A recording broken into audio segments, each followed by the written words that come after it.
Brace yourselves. One battle after another just crashed into preview night with a jaw-dropping $2.5 million, and the buzz is only growing.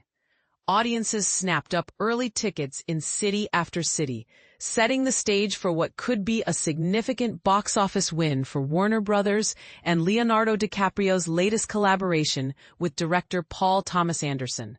But here's where it gets controversial. The film's $2.5 million preview haul nearly mirrors the $2.6 million opening for DiCaprio's last theatrical outing, Apple's Killers of the Flower Moon.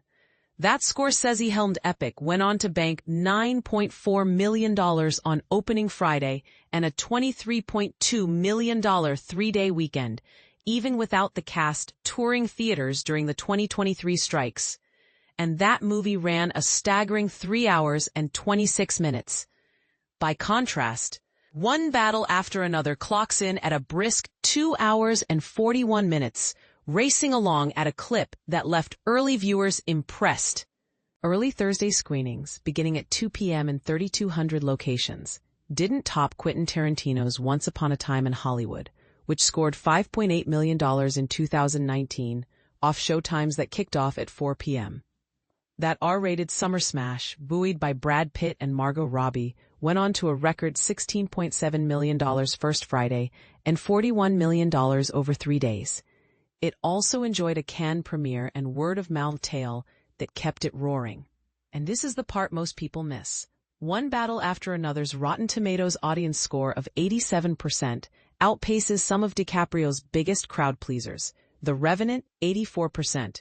Killers of the Flower Moon, 84%, Wolf of Wall Street, 83%, and even Once Upon a Time in Hollywood, 70%.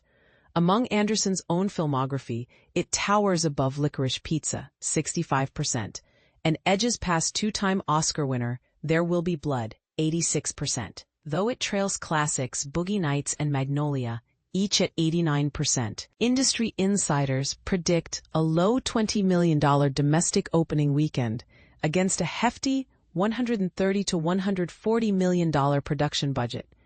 But here's a subtle counterpoint. If the movie can sustain word of mouth the way Anderson's best work often does, that initial investment might look savvy in hindsight.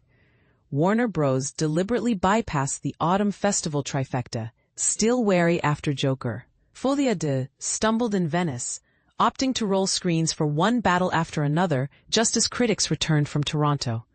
A breakout weekend wouldn't just validate one film. It'd be a rallying cry for original theatrical movies in the streaming era.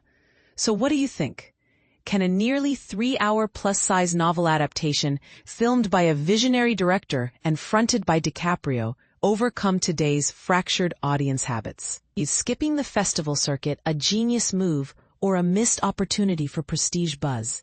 Share your take below, and feel free to agree, disagree, or spark a new angle in the comments.